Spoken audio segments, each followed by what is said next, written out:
Yan! Kamusta naman kayo dyan, guys? Ito na, weekend na. Alam ko kanina, actually plano ko kanina magsimula na maaga.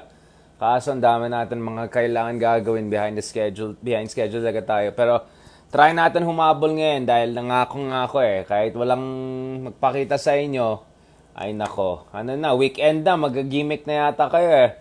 Eto na kasi guys, kanina, grabe, nag-trending na naman itong World War III.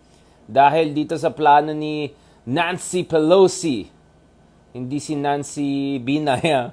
Nancy Pelosi to ha, hindi to Nancy Binay.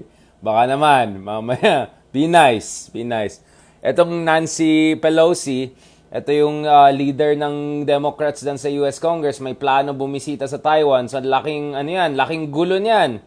So ilang beses na po nagsalita, nag-usap si Biden ng US at saka yung presidente ng China, si Xi Jinping, para magkaroon ng agreement or at least mag-prevent ng isang malaking crisis dito.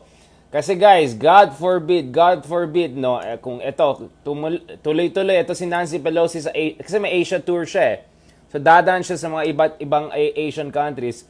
Kung tuloy-tuloy ito guys, at bumisita siya sa Taiwan, and then God forbid, may siraulo dyan, may ginawa, whether na laser nila tong eroplano or may missile sila na pinadala malapit dun sa eroplano niya, or even worse, then my goodness, we are gonna be in a very, very dangerous situation.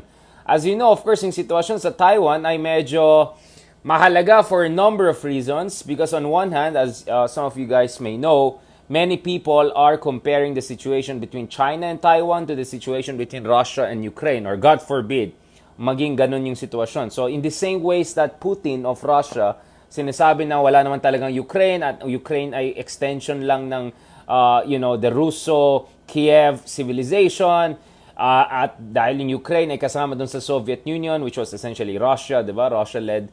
Then therefore Ukraine doesn't have an independent existence, and the very nationhood of Ukraine has been questioned by Putin, no?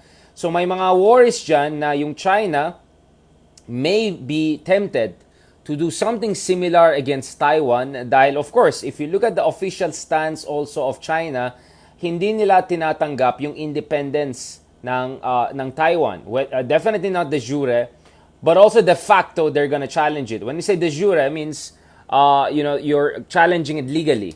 So legally speaking, ang Taiwan po ay hindi fully sovereign country dahil wala siyang complete recognition from other countries as an independent state, right? So they call themselves Republic of China because Taiwan, essentially today's modern Taiwan, is a product of two things. One is the Japanese colonization of the island, right? After the victory of the Japanese over the Chinese at the closing years of the 19th century, no? Ito yung Sino-Japanese War. So for dekada yan, no? For 3-4 decades, Japan had complete control of Taiwan. So a lot of institutions in Taiwan, a lot of older people in Taiwan, no, are very close to the Japanese culture.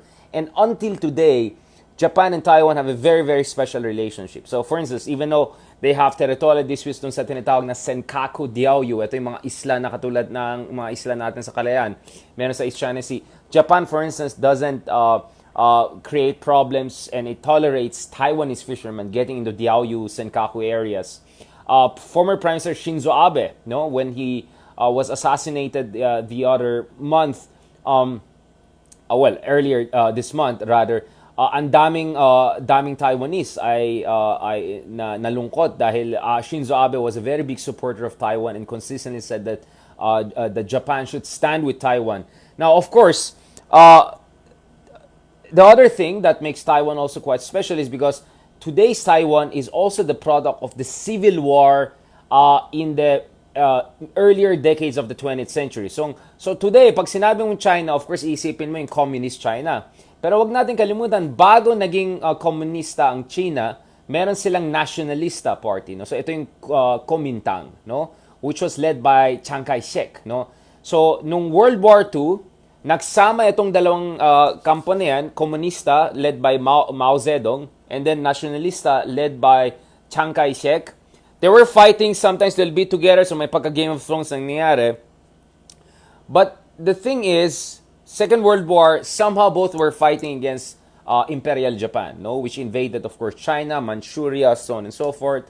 Now, one strand of historical study suggests that because mas marami yung nangyaring resistance from the Kuomintang Nationalist Party against Imperial Japan, they absorb more of the casualties and the damage.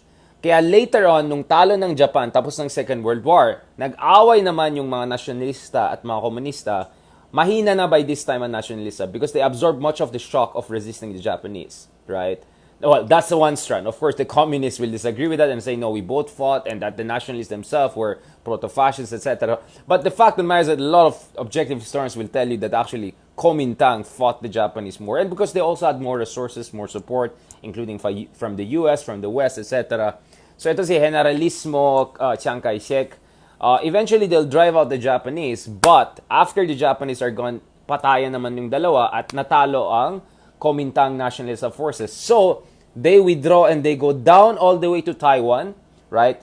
Tapos, susundan sana sila ng mga komunista ng China, sila Mao Zedong, etc. And then, nag-intervene ng Amerika. So, nagpadalang aircraft carrier ng Amerika. So, boom. The situation has essentially been frozen at that point, no?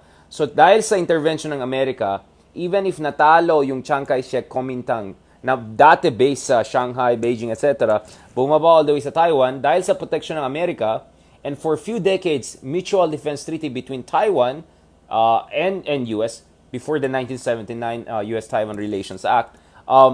So because of that, China was not able to take Taiwan. So from the Chinese point of view, Taiwan still belongs to them, no? That Taiwan is, let's say, renegade province, no? Mga rogue mga to. From the Taiwanese point of view, no, they're the true inheritors of the Chinese state. They should have been in charge of entire China plus Taiwan. And then there's some inside China, inside Taiwan, DPP party, Democratic People's Party. Ito yung party ni President Tsai Ing-wen. And of course, as you may know, nag-meeting na kami ni President Tsai Ing-wen a few years ago. Sa kanila naman, let's just put those things aside and let's think about this. Taiwan should be an independent nation state on its own. Now, this is not the stance of Tsai Ing-wen herself, but this is the stance of some people in her party. All right. Now, she has been very careful to make sure that she will that will not be a foreign policy or a mainstream position, because in that way, ang mangyayari dyan is magkakaroon kayo ng medyo you're provoking China. So ito yung picture namin ni President Tsai Ing-wen when I met her back in 2019 when I was visiting fellow dun sa National Chengchi University sa Taiwan. So, of course, based tayo sa Taiwan for quite some time. And it's a country I've been following very closely. So, yung modern Taiwan ngayon po ay product na ng two very essential things. Now, of course, we can go back in history. Basahin nyo, meron akong libro about China coming soon later this year, God willing. So, may chapter dyan on Taiwan. You can read that chapter. Very detailed yan. Actually, guys, may panahon na, let me go even further back. Indigenous people in Taiwan, not the Chinese, the indigenous one, they have a lot of similarities with my maternal people. I mean, I'm talking the Ilocanos. No? So Ilocanos people in the north of Philippines have a lot of similarity with indigenous people in Taiwan. A little bit fast forward tayo. So you can look at the linguistic structures, genotype, etc. So some research shows that there's a lot of similarity, northern Filipinos and indigenous people in Taiwan, right? The other thing we have to keep in mind also is may time na ang Espanya, hindi lang niya hawak ang Pilipinas, Guam, Hawaii, etc. Pero meron din siya mga footholds dyan sa Taiwan. So, and remember, for a time, Taiwan was called Formosa, which I think is Portuguese for beautiful, right? Or the beautiful place, etc. So, the Portuguese and Spanish also had some control in Taiwan for some time. And then come the Dutch, and then come the losers of another civil war between rival dynastic powers in Taiwan. So, it's a very, very rambunctious history that they have had. But really, if you look at the modern state of Taiwan, guys, this is a product of the Sino-Japanese War towards the end of the 19th century. Natalong Imperial China. So, yung Japan nag-take over ng Taiwan and nag-take over din later on of Korea, right? A few years later. And then the other one is yung natalo sa Civil War sa pagitan ng mga komunista at sa mga nationalista sa Chinese Civil War after the exit of Imperial Japan. Yung mga natalo na yan, mga heirs of Chiang Kai-shek, bumaba dyan sa Taiwan, protektado na Amerika, and that's why they call themselves Republic of China. In fact, if you go to Taiwan, so let me show you another picture I have with another Taiwanese president when I visited. So this, hey Darian. So you can see in that picture, napansin ko Sun Yat-sen ang makikita mo sa likod. So Sun Yat-sen is the father of essentially post-imperial China, the first Chinese republic, no? So they consider themselves as the true heirs. Nasaan yun to? Sabi na naman yung iba, balembing tong ano na to hey Darian na to Mga iba't ibang presidente, may picture tayo dyan, nag-meeting tayo dyan. Ito yung picture ko this is with picture of me with President Ma Ying-jeou a few years earlier. So yung dun sa likod namin kung makikita nyo, ito yung picture ni Sun Yat-sen. So ito yung nationalist leader ng China, founder ng China. Ito yung nationalist at sila yung nag-oversee ng fall of Chinese, the last Manchu the Qin dynasty. No? So yon. So, yun po yung medyo history nila. So, the modern Taiwan is really an amalgamation of the Japanese colonial history and at the same time, the Kuomintang nationalista who lost in the Civil War and had to come down. Now, obviously, later on, yung Taiwan, napaka-complicated na bansa, etc. Nagkaroon din ng domestic internal divisions. So, there were new progressive forces that came out, DPP, at of course, yung presidente ngayon Taiwan, yung mga DPP, they're a very powerful force. So, increasingly, may indigenous nationalism movement na rin sa Taiwan who are saying, forget about reclaiming China, etc. Forget about the Civil War. We as Taiwan are separate ourselves. No? So that's also an increasingly strong sentiment in Taiwan. But so far, again, let me be clear, hindi po itong position ni President Tsai Ing-wen mismo because alam niya, the moment she goes independent, she goes openly and says, we have to be completely separate from China, giyera na yan. So, in fact, Taiwan and China had an agreement around 30 years ago, exactly. So this is the 1992 consensus, Taiwan-China consensus, kung saan both sides agreed that there's only one China. So so this is called the 1992 consensus, all right? But they didn't agree to whom should the entire, China, Greater China belong. Is it the heirs of Sun Yat-sen and Kuomintang, or is it Mao Zedong and his heirs who are essentially now in charge of Zhongnanhai and Beijing, right? So it's really fascinating, guys, if you look at it. Now, so that's one thing that makes Taiwan a very special and very tricky case also, of course, for China and regional geopolitics. The second thing you have to keep in mind is, yes, in 1970s onwards, ang Amerika po, ang Pilipinas under President Marcos among others, shifted the recognition of China from Taiwan, Taipei, to Beijing. So biglang, kaya nga ang Taiwan po, wala na silang embahada, diba? They have a Culture Economic Affairs Office, but wala silang embahada. So we in the Philippines have a one China policy. We only recognize one China, and that's Beijing. So Taiwan is a special economic entity. It doesn't have full sovereignty because it doesn't have full recognition as foreign power. Now, even though yung Amerika pinabayaan yung Taiwan in favor of China during the détente between Richard Nixon and Mao Zedong in the early 1970s, nonetheless, towards the end of 1970s, nakapasa ang U.S. Congress, and of course, this is also Carter administration, the U.S.-Taiwan Relations Act, no? So, sa ilalim nito, Taiwan is not a full-fledged treaty ally, katulad ng Pilipinas or Japan, but it's something close to that. It cannot be a full ally because it's not a full state. It's not a fully independent one. But the idea there is that if something violent and crazy happens against Taiwan, dapat mag-intervene ang U.S. in one way or another in support of Taiwan. Or that the United States should prevent the forcible absorption of Taiwan. So we have this weird situation whereby everyone is saying, wag tayo magulo, let's keep the status quo, right? So from the Chinese point of view, status quo means Taiwan should not make any move that asserts independence from China, Mother China. U.S. stance is Taiwan should not say something too crazy about its independence because that will drag them into a problem.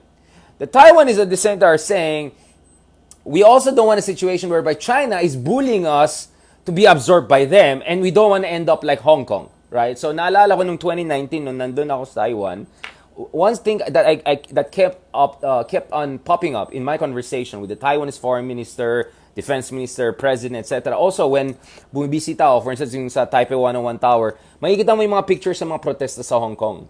So a lot of Taiwanese are saying, pag sumali tayo sa China, even if sabihin nila maging autonomous special region tayo, SAR, special autonomous region, hindi yan totoo sa dulo. Pipilitin nila na yung sistema nila i-impose sa atin. Tignan mo yung Hong Kong. Diba? Yung Hong Kong supposedly autonomous and all. Pero tignan mo yung nangyari sa kanila. So what happened in Hong Kong also very much created more tensions between Taiwan and US. It made Taiwan more nervous and more Taiwanese unwilling to join China even as a special economic region. So, ang tawag dyan is one China, three systems, right? So, you have one mother China, one communist, one Hong Kong style, and one Taiwanese style. Now, the Hong Kong one is now under question. Someone are saying it's more like one China 1.5 system. And when the Taiwanese saw it, they're increasingly doubting whether pwede mangyari yung one China, three systems situation. No. So, we have a weird situation whereby each side is feeling that the situation is getting out of their hands. No? So the Chinese feel the Taiwanese are moving towards declaration of independence and closer military relations with the US. The Americans fear that the Chinese will move towards more coercive measures to reincorporate Taiwan. The Taiwanese, a lot of them are worried that, if they don't do something, they'll eventually be economically and socially absorbed into China, whether they want it or not. So some of them want more expression of independence. Especially yung mga sa DPP party na aligned kay President Tsai. But then again, President Tsai herself, because she's very statesman-like, she's very diplomatic, she's very strategically minded, hindi pa niya pinapatulan itong mga very aggressive pro-independence move na yan. Ayan, okay, so may troll na tayo, si Lino Sally. Alam mo, kung ayaw mo matuto sa buhay, gusto mo ng nonsense, pumunta ka sa ibang vloggers, alright? This is not even a vlogger, okay? You're talking to the person who knows what he's talking about, alright? Let's be very clear about that. So, umalis ka dito, okay? Huwag kang magulo dito. Pinklawan, all of those nonsense stuff you're saying, get the hell out of here. Okay, balik tayo dito kasi seryosong bagay ito. So, we have a situation whereby each side is testing the other side. Some elements in Taiwan are testing how far they can be more independent. Some elements in China are testing how far they can pressure and bully Taiwan. Some elements in the US are testing if they could be more forthcoming in their support of Taiwan. And boom, dito papasok si Nancy Pelosi. Okay. So si Nancy, so yung Speaker of the House of the US Congress na isang Democrat, so the same party as Biden, may plano siya bumisita sa Asia at isa sa mga trips niya ay sa Taiwan. Now, this will be unprecedented or this would have been unprecedented if ever hindi natutuloy yan. Kasi hindi pa nangyari yan. Because for the past 3 decades or so, since America has shifted its recognition of China and yung seat ng Taiwan sa United Nations Security Council ay napunta sa Beijing, China, not Taipei, China. The idea of a high-level American official, like serving official, hindi ex-official, going to Taiwan could be extremely provocative for the Chinese. And some Americans also feel that this could rock the boat too much, right? Now, there are people at the same time in US who are saying, hey, bakit tayo ang magkalmado? Sila nga nang gugulo eh. Yung China nga nagpapadala ng... Kasi, if you look at the past 3-4 years or so, the number of Chinese fighter jets getting into the Taiwanese air defense identification zone, parang sinusulsul sila eh. Nagpapadala sila. Parang challenge nila yung Taiwan. At, syempre, nangyari in Ukraine, parang, oh my goodness, anything can happen. So, kung Russia, na medyo mahina nga compared sa China, na medyo mahirap na bansa compared sa China. I mean, China is a massive economy compared to Russia. Russia na nga, ang tapang-tapang niya, ginawa niya ito sa Ukraine.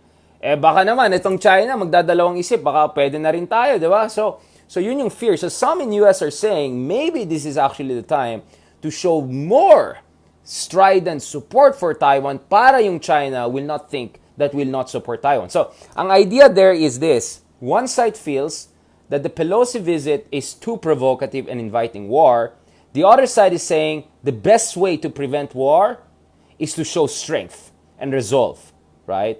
So, yun po ang nagiging problema ngayon. Now, my hunch is hindi tutuloy si Nancy Pelosi, but I could be wrong about this because I think the problem is that if God forbid something crazy happens, she might actually get more blame, including in US, than China. At the same time, some are saying, and there are reports kanina guys, na yung China po, wala naman daw ginagawang kakaiba. So ito yung report na galing sa Taiwan mismo, among others, na there has been no aggressive posturing or positioning by the Chinese forces in the Taiwan Straits in ways that could signal potential military escalation or some crazy move against a Nancy Pelosi visit, whether directly, operationally, or indirectly. Sabi natin, Nancy Pelosi comes into Taipei, safely lands, and then China does artillery attacks and all. Because remember, there were 3 major wars between Taiwan and, well, not major wars, but let's say medium intensity wars. So we had 3 Taiwan Straits crises, no? From 1950s all the way to 1996-97, may multiple times na nagsusulsulan yung dalawa, tapos nag-artillery sila, di ba? Okay, ganon. Tapos ito pa yung problema, nakapunta din ako. Yung Taiwan po, may malit na Islam, Kunmin yan. Malapit yan sa Fujian, sa Xiamen. So it's a small island, very far from mainland Taiwan, but very close to China. Now, this is controlled technically by Taiwan. And if you go there, I visited there a few years ago, you open your phone, you'll see both China of Taiwan, and Republic of China, and then you'll see also People's Republic of China. So, and then you use the telescope, you can see the skyscrapers in Xiamen, right? So it's very, very close. No, so at the very least, maybe China will do something crazy about that, Kunmin, before going all the way to the west coast of Taiwan or something like that. Now, anyway, so my point is, every side, so this is a weird situation. So when Biden and Xi Jinping were calling each other, each of them were saying, "Wag kang magulo." Diba? Yung China, sabi, "Wag kang magulo, wag kang magpadala ng kaibigan mo dyan." Ha? Yung US naman, wag ka rin magulo, ba't mo tinitreta ng Taiwan? Tuloy, na-pressure kami ng pakita ng gilas, magpakita ng suporta sa Taiwan para hindi kami mukhang mahina. Naigas nyo ba? Yan ang problema ngayon. Both sides are accusing each other of provoking the situation. And both people who are critical or in support of Nancy Pelosi have certain arguments to make. Now, bakit tayo may paki dito sa Pilipinas? Dahil po, maraming factors. Unang-una, napakalapit po ang Taiwan sa atin. Lalong-lalo na sa northern regions natin, right? Yung Luzon Straits, for instance. No? So, kung God forbid, any crazy situation, war breaks out in that part, there will be Chinese military operations close to the Luzon Strait, if not through the Luzon Straits. So whether we want it or not, we are geographically too close to ignore any potential war or conflict in Taiwan. Pangalawa, we are, technically speaking, a U.S. treaty ally. So in an event of conflict, if U.S. intervenes, and Japan and Australia also intervene, and by the way, Australia has status of forces agreement with the Philippines, Japan has mutual logistics agreements with the Philippines, pwede tayong magiging station for rest, recuperation, deployment, etc. of U.S., even potentially Australian and Japanese military forces, right? So the idea na dapat wala tayong pake sa nangyayari sa Taiwan, ay sa Taiwan lang yan, wag tayo magulo, neutral lang tayo dyan. Ang problema dyan, we are gonna be embroiled in the conflict whether we want it or not because it's literally too close to home. Too close to home, right? Literally, sobrang lapit niya. Punta ka sa Pagutpod. Doon sa sa north ng Pilipinas, punta ka sa mga dagat doon. Pag on mo yung makirinig mo mga Taiwanese na, di ba? We're so close to Taiwan, guys, especially northern parts of our country. And we're technically US treaty ally. So we cannot ignore the situation in Taiwan. Now, let me tell you another aspect of this, aside from the geopolitics and war, and also the nationalism, competing nationalism and myths and all, no? As I said, God willing, later this year, meron tayong libro. I'm partly very thankful to Taiwan for being a Taiwan fellow. I was able to be a visiting scholar there in 2019. So I was able to research more on Taiwan. It's going to be a book about China's influence in the region. So abangan nyo, guys. Abangan yan. Coming months, God willing, meron tayo nito. I'll try to have it republished dito sa Pilipinas para mas mura. Kasi ito, Australian university publisher to abroad. Okay, so balikan natin itong issue ng Taiwan. So I explained to you guys, first of all, that today's Taiwan is a product of 2 major developments. First is the Sino-Japanese War and the Japanese occupation of Taiwan, which was relatively benign compared to what Japan did to other colonies, including to us, temporary colonies, later on during the Second World War. Second, it's also the product of the civil war between communists and nationalists in China after the departure of Imperial Japan and the end of Japanese occupation of huge parts of China during Second World War, right? Natalo yung mga nationalista, Chiang Kai-shek, Kuomintang, bumaba sila sa Taiwan. And I'll add a third element, Taiwan was able to survive, at least in its earlier decades, because of the support from United States. If United States did not intervene, it's very likely that the Chinese communists would have gone all the way, right? And tried to occupy also Taiwan. But here we are today, 21st century. Taiwan, guys, is a massive, massive dynamo, right? And when I say, in every sense of the word. So Taiwan has a very small population. Wala pang one-third ng Philippine population, but they have one of the 20 biggest economies in the world. So yung gross domestic product ng Taiwan ay malapit na sa $1 trillion. So depending on how you count it. And Taiwan actually in the coming years, if not already, is richer than South Korea in terms of per capita income. Alright? So, wag mo underestimate ang Taiwan. They may be small compared to China, but they're major economic force. Right? So, their GDP was close to $700 billion in 2021, but some other data put their GDP closer to. So, for instance, depends. Do you use the International Monetary Fund numbers or World Bank number? Okay, so the 2022 estimate for Taiwan is that they have a GDP of $850 billion. That's almost close to $1 trillion, which is almost twice the size of the Philippine economy, despite the fact that their population is only 23 million. So that gives them a GDP per capita of around $33,000 or $34,000, which is as high as Japan or higher than Japan, and $60,000 in purchasing power parity, which is one of the highest in the world, right? So they're an economic dynamo. The second thing that makes Taiwan very also important is that they're a global leader in semiconductors and computer chips. Yes, tama si Michael Uy, mention niya TSMC. If you look at the global chip production, my goodness, Taiwan alone is the giant. So I'll try to pull out the graph so that you see how important Taiwan is. And just to tell you how important computer semiconductors are. The chips and semiconductors are the reason why your cell phone works, your car works, your computer works. So many things in this world works because of the semiconductors. A lot of deliveries of cars, computers, PS5, whatever, ay nadidelay dahil nga sa disruption sa computer chip production. Now, I want to show you how important Taiwan is to this cutting-edge industry alone. I hope I can pull it out because it's there in my book. Ito. Grabe! So, I'll show you these charts. Look at the crazy level of importance of Taiwan. Nasaan na walang yung to? Bakit hindi nag-load?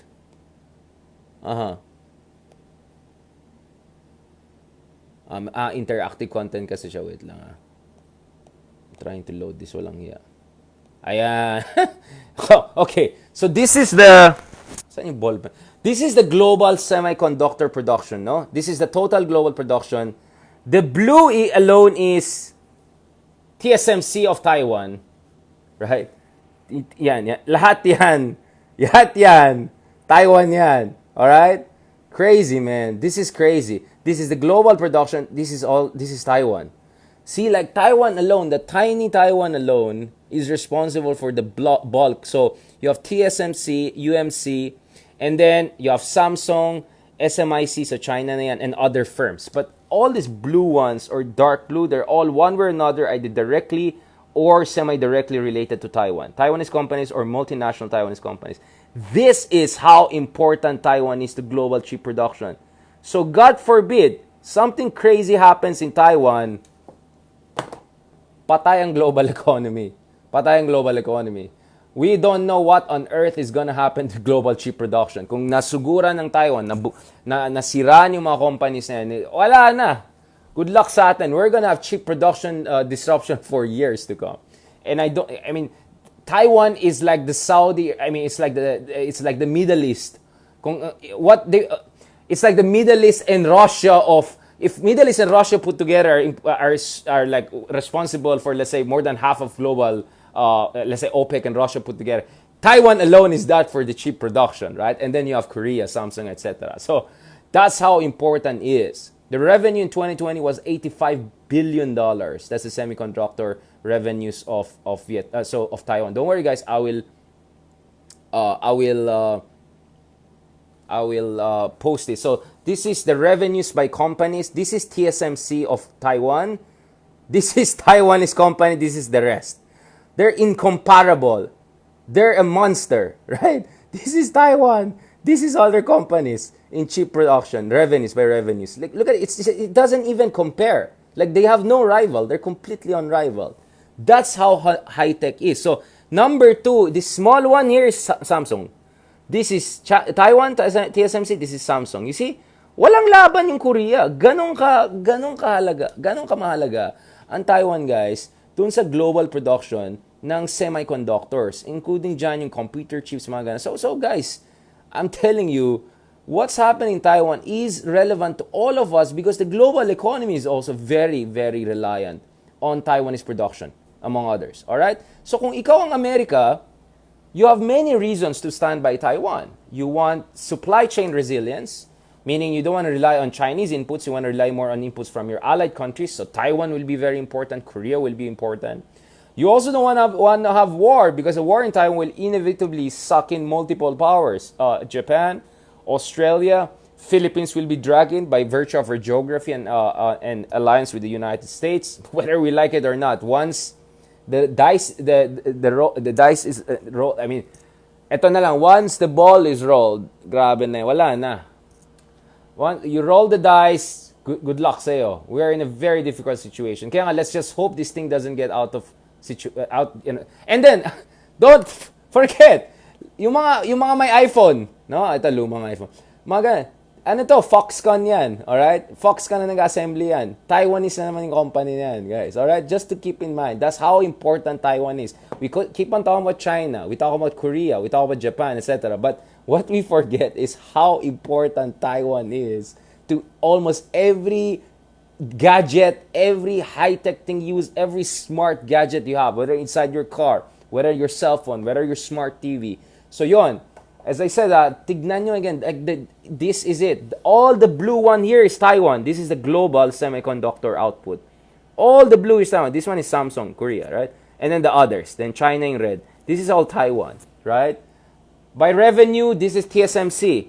It's not even comparable to Samsung and other countries. The others are irrelevant. This is all Taiwan. So Taiwan is very strategically important, even from a point of view of global economic supply chains, right? Not to mention Taiwan, guys, has one of the best universities in the world. Super high-tech sila on so many levels. I had wonderful experience staying in Taiwan. They were very warm people. I love the food. I love the people. I love Taiwan. I mean, it's one of the most wonderful places on earth. And if ikaw, ignorante ka sa mga Chinese people or Chinese culture, go to Taiwan and your respect for the Chinese civilization and culture will go through the roof. In fact, a lot of the beautiful artifacts of China, right? Dahil, di ba, yung Chiang Kai-shek, tumakas sila, di ba? Dinala nila yung mga treasures of China. So you want to see the best treasures of China, you don't go to the museum in Beijing. I visited that. You go to the museum in Taiwan. They got one of the best artifacts from Chinese history and civilization. So you want to learn Chinese, you want to learn about Chinese culture and civilization, sophistication, Taiwan is one of the best places to see that. So ako, respect ko for Chinese culture, civilization is super taas. And one reason for that is my experience in Taiwan, right? As a visiting scholar there back in 2019. So thank you also, siya dun sa friends natin sa National Cheng Chi University among others. But let me tell you a third thing. The third thing we have to talk about, guys, is this. Taiwan is a massive military power.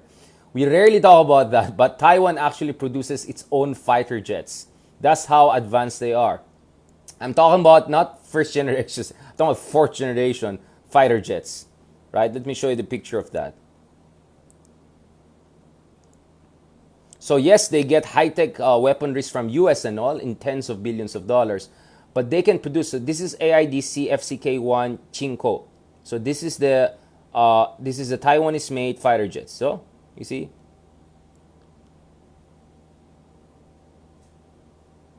I'm trying to just bring out the correct picture of this. So ito yung mga fighter jets na dinevelop ng sariling Taiwan. This is Taiwanese fighter jets, right? This is Taiwanese fighter jets. And the Taiwanese national security strategy, guys, is essentially based on this idea of they have to be like a hedgehog, right? As I said, if you're very small, like Singapore, maybe you want to be a poison shrimp. But in the case of Taiwan, because they're a relatively medium-sized country, especially if you look at their capabilities. I mean, their population is several times larger, right?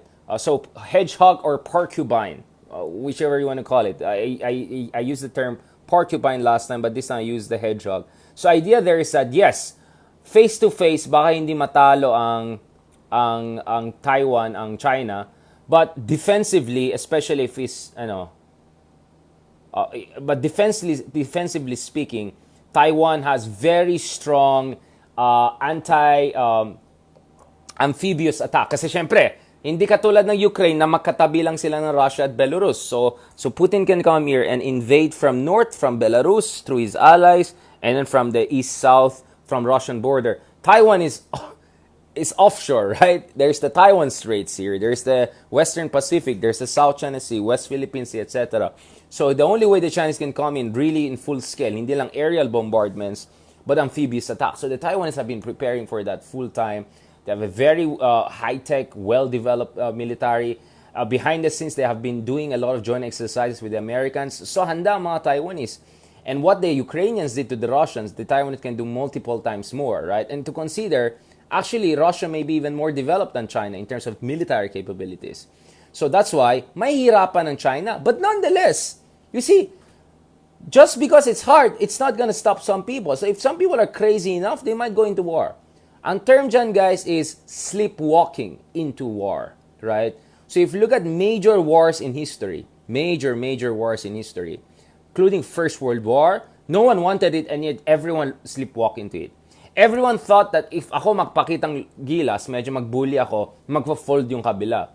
Not thinking that the other side was thinking the same. So lahat sila biglang nagtapang-tapangan, they got locked into the conflict and then it went on for years. So this is the fear we have here. The fear not of paranoia, but the fear of complacency. That complacency will make us sleepwalk into conflict. Kaya nga, ito yung situation kay Nancy Pelosi. Tignan natin yan. To be honest, I'm torn on this issue. I understand the efforts of some folks trying to show full support to Taiwan to discourage China, from making some crazy move. At the same time, my fear is China is now in a very, very difficult position. Their economy is slowing down dramatically. Diba? Hindi naman recession level, but very slow na yung economy ng China. Sobrang palpak yung zero-COVID policy nila. Nag-over the top sila. They have a leadership transition. In coming weeks and months, Xi Jinping will be elected as practically president for life, or at least another term will be given to him. So this is not the time where you want to, prick into China's sensitive point. So yan ang fear ko, guys. Medyo jittery lahat.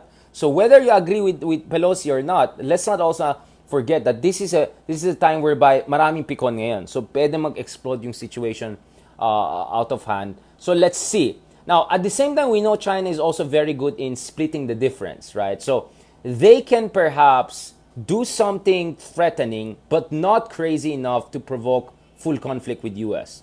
Because they also know in America, anti-China sentiments are very, very high right now.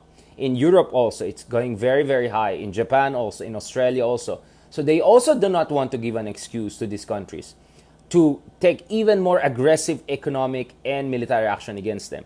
So everyone has something to lose, but also no one wants to lose face. So yun na po ang problema natin. Yung Taiwan po, ay na maging mukhang mahina by saying, oy, Nancy Pelosi, wag ka na pumunta. Hindi Nancy B na yan. Nancy, wag ka na pumunta dito, magulo yan. Sila, pumunta dito. Sige, suporta. Don't worry, kami bahala sa'yo. At the same time, yung China naman, ay hindi pwede pumunta ang US dyan. Hindi naman independent ng Taiwan. Insulto yan sa amin. Hindi pwede yan, may gagawin tayo. Tapos yung US naman, hindi naman pwede na mukha tayo mahina na takot tayo sa China. You get what I'm saying? This is the escalation spiral that's very, very dangerous. This is very, very dangerous, right? So, no, I don't think the World War III will happen anytime soon. But we saw how crazy this world is. Remember earlier this year, I was just in Munich. We were talking about prospect of war. A few days later, that's exactly what happens. Russia invades Ukraine. So it's a crazy world. In this crazy world, when everything is flux, many are picon, many are nervous. You have dictators, nervous dictators. You have populist leaders. Nako po, delikado yan. So I don't know. I'm really torn on this. Issue. I just hope the adults in the room, in all three sides, will do what they have to do to avoid the situation. At the same time, ako, bilang isang Pilipino, sinasabi ko sa inyo, hindi tayo pwede na walang pake dito. Let's not watch this situation as if it's something happening 6,000-7,000 miles away. No, guys, Taiwan is just there, up there. And God forbid, something crazy happens there, apektado tayo. And as I told you guys, Taiwan is responsible for so much in terms of global economic production. So ito, di ba, yung graphs na Shinoko said, this is how important Taiwan is to the global semiconductor and chip production. Taiwan goes down, global high-tech industries, cars, smartphones, smart TVs, internet TVs, yung spare parts. Nako, lahat yan, wala na, finish na. Good luck. Good luck sa atin lahat. It will be a massive supply shock. It could create massive inflation and delays, and who knows what ripple effects it will have across the economy, especially right now na nasa gitna tayo ng daming problema, including yung food crisis because of the grain export problems that Ukraine is facing, the fertilizer crisis because of sanctions on Russia, the crisis of economic slowdown in China, in US, they're in a recession by some measures. Pag nadagdag pa to itong Taiwan, good luck na sa atin. Ano na yan? Bardagulan na yan in the worst way. Okay? So, I don't want to exaggerate this thing. Wala naman akong pinopost masyado about this, guys. Pero ang sinasabi ko, guys, is it can get out of control, and we as Filipinos have to watch it closely. As you noticed, I tried not to take any sides. I tried to be fair to each side. Each of them have their own reasons to show a tough face here. But if each of them, parang ano to chicken game. Alam mo yung chicken game? Yung parang dalawang coops na lalaki, no? Dalawang coops, no? Pakitang gilas dun sa ano nila. So they go both straight until mag-blink yung isa. If no one blinks, salpokan na yan. Ganon na yan. So let's see who blinks now. The problem is that whoever blinks will look weak. And no one wants to look weak now. Ayan ang problema natin. So my hope is these two guys will avoid going down, or actually more three, kasi may Taiwan din, di ba? They will split the difference. So maybe Nancy Pelosi, I don't know, will do Zoom call. Or, I don't know, she'll stay shortly and go and then say something. I don't know, and reassure that we're not calling for independence of Taiwan. And then maybe China can do some missile test here and there, but not go too crazy. My sense is splitting the difference scenario could also happen, and perhaps it's the more likely one than escalation of the crisis. But that's it. But yun nga, balikan natin issue na ito.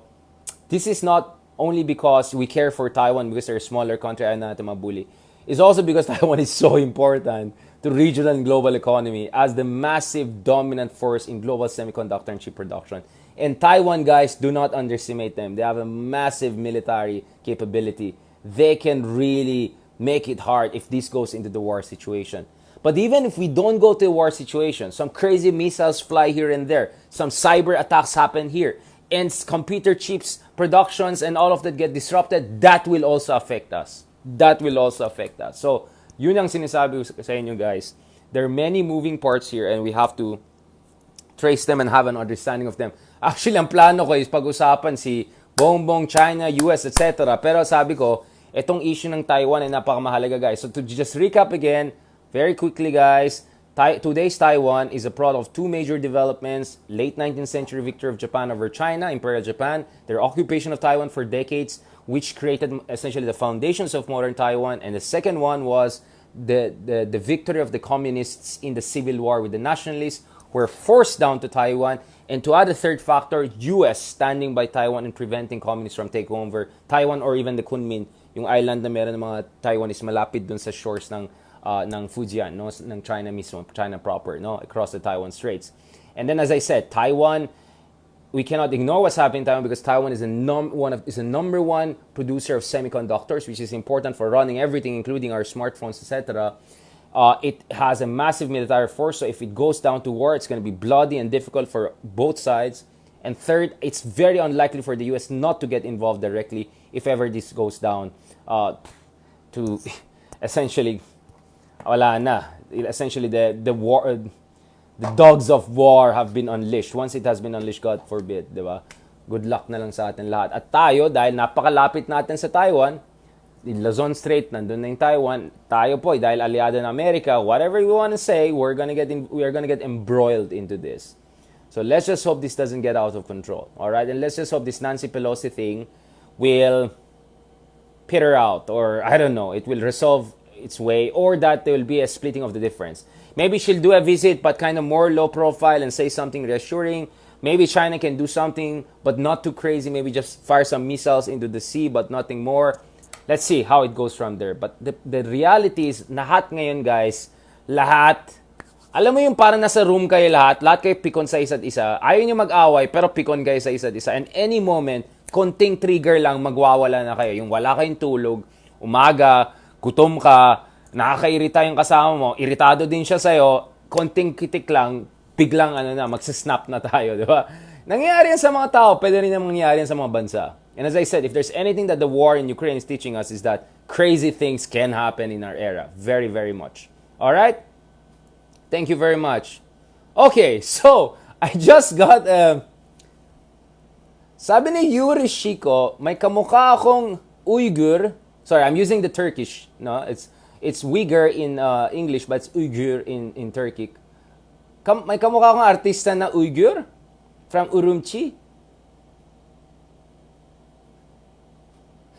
Well, actually, that side ko, meron silang Central Asian part, no? So, yeah. In a way, yes, I could fly a Central Asian. Aside from Fuego Latino. Although I asked my Kyrgyz friend, Jenny, nung sa Korea, sa akala niya na Latino daw ako. Pero sabi ko, di ba pwede naman Pakisend yung details niya. Baka naman, pwede tayo magka-career ng dyan sa China. Maging tayo dyan, artistahin. Wala na ayoko na dito. Sabi ka na, ayoko na mag-showbiz dito. Wala na. They had their chance. Wala. Chocolate yan, Wala na. Mas-splice nyo na yung sa kape yan. Ayan, mas-splice na niya. Okay. Okay. Mag-thank you na nga ako. Sorry guys. Do you follow what I've been saying, guys? I hope you understand. See, wala akong notes whatsoever. This is completely let's say, mini lecture. Right? Very mini lecture. Again, as I said, there are many things I didn't mention pa, yung mga details, etc. But, I could have discussed with, specific Taiwanese leaders, specific crisis, details of third Taiwan Strait crisis. I could have gone all of that, but I didn't, like Chen Qiubian. We could have discussed Li Tengwei. I didn't discuss all of that, all right? So I just very much simplified this for you guys. But I hope you appreciate hindi pwede na wala tayong pake dahil napakalapit ang Taiwan sa atin at napaka-delikado itong situation na to at napakamahalagang Taiwan sa at least our regional economics. And as I said, even to the global economy, it's one of the 20 largest economies in the world, 2025, depending on which measurement you use, nominal, PPP, IMF, World Bank, etc. But it's also one of the richest countries in the world. And it's, in some measures, it's even ahead of South Korea. And they're very important semiconductor production. Like, no match ang Samsung sa TSMC. And yung mga iPhones natin, mga luma na yan. Pero yung mga Foxconn yan, Taiwanese company nag-assemble yan. It's inside, with Chinese labor, but it's actually Taiwanese assembly technology. Alright, so please guys, alright, if you're looking for a proper discussion, here is where we're gonna have it. Alright, so today, medyo hindi tayo nag-alaskadoranal kasi seryoso siya. I mean, hindi ako nag-comment masyado, pero nung pinag-isipan ko talaga na mabuti, sabi, nako po, delikado yan. Now, if you wanna understand further, especially mga details ng sinasabi natin, more stuff, kindly check my articles among others, including, remember class, we mentioned a number of things, hedgehog or porcupine strategy. We also discussed the notion of sleepwalking into conflict. So you can check my articles exactly discussing that. Taiwan, just put sleepwalking Taiwan Heydarian or put Heydarian Taiwan, you'll see that, including my interviews with so the Taiwan crisis, sleepwalking towards global conflict, among others. I've written extensively on that all around the world, so please check that out. So I think article ko for instance, Aspenia in Roma, Italia. Is it Roma or Milano? Milano or Roma? Okay, among others, I've written on Taiwan.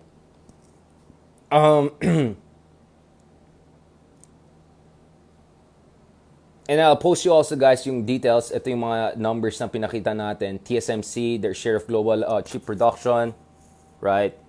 And the revenue share, see how significant TSMC is. No one can compete with them. Totally. Walang laban. So I'll post it, guys. Please go and check that. As I said, God willing, later this year or early next year, pag may book launching na tayo, there's going to be a chapter there on Taiwan specifically. All these details will be mentioned there. Many of the details, you'll learn a lot about Taiwan, which is malapit lang sa atin. Now, hindi ko alam kung yun pa rin yung policy, pero alam ko, guys, yung before pandemic, may time na wala ng visa na kailangan pag Pilipino ka, pwede ka na dumiretso sa Taiwan. So, I don't know if the situation is the same, but let's see. At nung nasa Taiwan ako, marami akong nakita mga turista ng Pilipino, no? At saka mga kababayan natin, OFWs na Taiwanese. So, of course, I also care a lot about yung mga kababayan natin na nagtatrabaho dyan sa Taiwan, yung mga OFWs, mga Filipino-Chinese friends natin na Filipino-Taiwanese na based in Taiwan. So, of course, I care for them. I have a lot of friends, very close, very good friends in Taiwan, in universities there. So it's very close to my heart. But let me be very clear. I care for Chinese people too. I have many good friends also in China. I don't want war because war is bad for everyone. Everyone. And my fear is because of yabang, because of paranoia, because of pakitang gilas, we might get into a very difficult situation. Essentially, sleepwalk into conflict. Alright? I know guys, eto na. Weekend na. Gusto nyo na magpahinga. I'm sorry if I gave you a kind of a weird feeling with this one. I'm not here to scare you guys. I'm just saying dapat may pakitay sa mga nangyari across the region and be prepared accordingly. And let's not take anything for granted. Yun nga, sabi ko earlier this year, nandun lang tayo sa Europe pa tayo. Next thing you know, we're discussing the war already, right? So, Europe na yan, ha? Europe na yan. Just keep that in mind. Europe na yan. And God willing, in the coming months, I'll be back again in Europe to cover the situation there and also talk to some officials, etc. So don't worry, we'll also have vlogs from Europe, from other parts of the world. So God willing. So please continue to support us. I appreciate you guys joining me on Saturday. Alam ko, nagpapahinga kayo. Maraming salamat kay Ma'am Fanny San Miguel. Sorry, medyo zadi na. Let me put my glasses.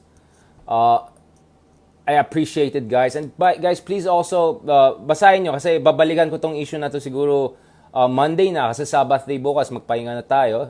Time for family and spiritual contemplation, etc. So please guys also share and like and follow yung ating article on Nikkei Asia in Japan on President Marcos' foreign policy and balancing between US and China, please.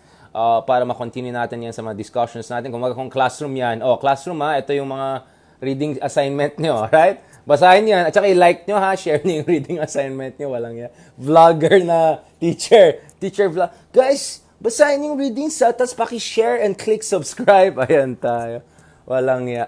Walang ya talaga. Maraming salamat kay Tonette, kay Julian Text TY, thank you. Hello rin sa'yo for joining us. Alan Mark De Jesus, thank you for joining us. Kim Arce the second, thank you for stars and support. Thank you kay Braf Pete, good evening po. Rosario Pasik, si Mike daw joining us. Yan, si Mike maraming maraming kuda yan. Warvin Baita Abaw, thank you very much for, sorry, naalala ko lang yung kape ko kanina. Joining us from Zambonga, thank you very much sir for joining us. Thank you kay Nanette Alcalde, si Jessie Monahan was joining us kanina. Good evening din po kay Maylin Escarcha. Talagang good evening din kay Naomi Tablat, mga ka-QC natin dyan. Stripes is love, sabi ni Brad Pitt. I know, hindi bagay itong dalawa. This is more like Greco. Alam mo, mga ganitong siya, mga dapat open chest ka, tapos nandun ka sa Manila Bay, ganun. Pero wag na tayo pumunta dyan. Alright, good boy tayo ngayon. Okay, so naging vlogger look na lang ako ngayon. I know, this is not a good combination. Brad Pitt, yun eh. Well, Cotton, thank you very much. Hello kay Shukra Habibi, joining us from United Arab Emirates, Emirati friends. Let me turn this off. Sorry, medyo masakit na sa mata. Salamat din dyan kay Josephine Magiling. Good evening po for joining us. Thank you kay Roel Alvarez for joining us. From Madrigal Heya for joining us.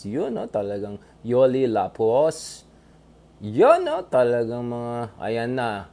Mamaya, mga nanad, mayabang na. Expert na sila sa Taiwan. Ayan tayo. Maria Esmeralda, salamat po. Happy Saturday. Happy Saturday din po. Thank you daw for your insights and analysis na napaka all-encompassing and for your time here. Yes, guys, of course, na-compress natin yan. There's so much more to discuss. I said, Cheng Xiubien, Li Tenghui, domestic policy Taiwan. There's so much more I could discuss, but ayoko ma-overwhelm kayo. I'm just giving you the overall view, Parang medyo crash course lang, hello daw, si Gemma Donado joining us from Australia. Ayan, walang oras na kayo, matulog na kayo. Thank you very much. Yes, Formosa, sabi ni Michkano. Yes. Formosa, Hermosa. Formosa, Portuguese, ha? Hermosa, of course. Hermosa, Espanol, beautiful, right? Yeah. Tama. Hermosa, Formosa. Sí. Claro. Cecil, Francisco, thank you very much. Che Rosal, yun, no? Talaga. Si Annie Sebastian joining us. Thank you very much. Yan. Si Ma'am Jocelyn Lumberio. Safe trip mo sa inyo, Ma'am. Thank you for the chance to take picture together. Ayan, nag-bump in tayo sa mga kameta. O yung mga ibang mabait na kameta. Just in case, pag nagtagpo tayo sa mall or something, mabait kayo sa akin. At wag kayong ganon. Uy, yung vlogger, oh. Wag kayong ganon. Wag kayong ganon. Di ko kayo papansin. Uy, yung vlogger, oh. Wala na. Wala na akong respeto sa sarili ko after that. Sabi niya, hindi mo, huy, yung vlogger, oh. Ayan, si Michael Uy. Si Michael Uy, marami ding alam sa Taiwan yan. Kanina pa kami nag-usap dito na virtual, na spontaneous, instantaneous. Salamat kay Mitch. Thank you also for joining us. Kay Joy G. Robles, salamat. This is a very interesting topic, sabi niya. Thank you for taking your time to discuss the topic about China and Taiwan. Of course, my pleasure. Again, tiniming lang natin, of course, dahil medyo grabe na yung tension ngayon. Ilan na yung meetings between Biden and Xi Jinping to discuss that. So talaga sabi ko, you know what? Let me discuss this quite, of course, briefly. No, there's so much more.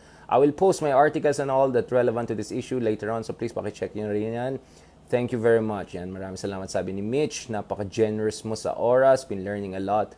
Sorry guys, gusto ko sana mas maga kaso naipit tayo sa traffic. Umuulan kasi ang tagal ng traffic eh. Alright, sabi ni Dolly, then Han, I will catch up tomorrow's replay. May early appointment daw siya. Okay, God bless you. Best wishes. Hello din sa mga ating mga cousins. I think isa sa mga cousins natin was joining us from Australia. Si Patricia ba yan? Malen Maxino, salamat also for your kind support. Ayan. Yeah, I know many people are not appreciating how big the contribution of Taiwan is to the global semiconductor and chip industry. They think Taiwan is just a small kawawa country. But it's not. It's a very big, important country economically, technologically. Benjamin Longit, Rona George, thank you very much. Very, very kind of you for your support. Ayan. Si Ma'am Josephine Suarez, sabi niya, in fact, the Taiwanese are coming here and eyeing property where they can find a lot good for industrial and investment purposes. Ayan. Marami din mga kapatid na Taiwanese na very good friends.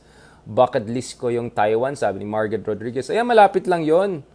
Malapit lang yan. Enjoy nyo na. Ang dami maganda. Kaohsiung, Taichung, Taipei. Tapos mura ng pagkain doon. Mas mura pa nga kaysa dito sa Manila eh. Nakahanap ko ng mga chicken ganun kalaki. Mga 60 pesos.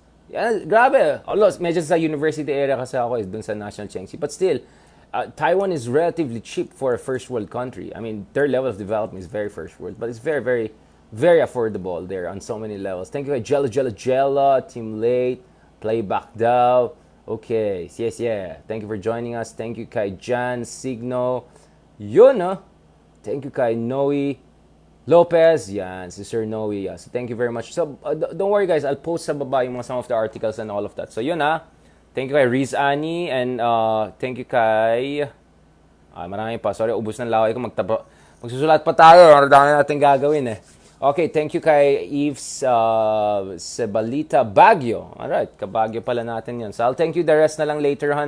Magpahinga na kayo. Thank you very much guys. So Monday, siguro kung may chance pa tayo, God willing, mag-catch up tayo also on other issues. Balikan natin US and China and also kung may developments dito sa Nancy Pelosi plan. Alright, thank you kay V. Bobis also and Tess De Ocampo also for kind support and Joe Solano, kay Mai Marcelo, yan, si Mai the best din yan Beshi din yan.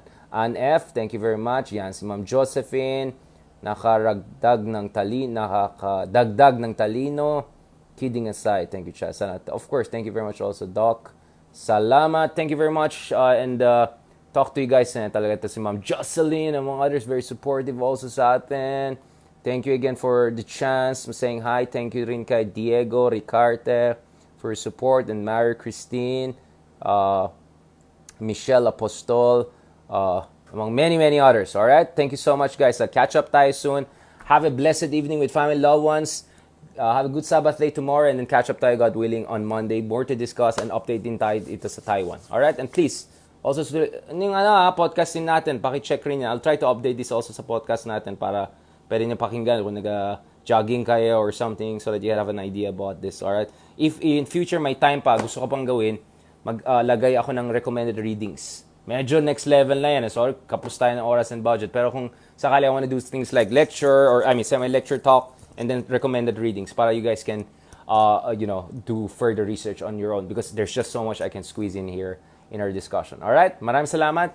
Thank you very much. God bless.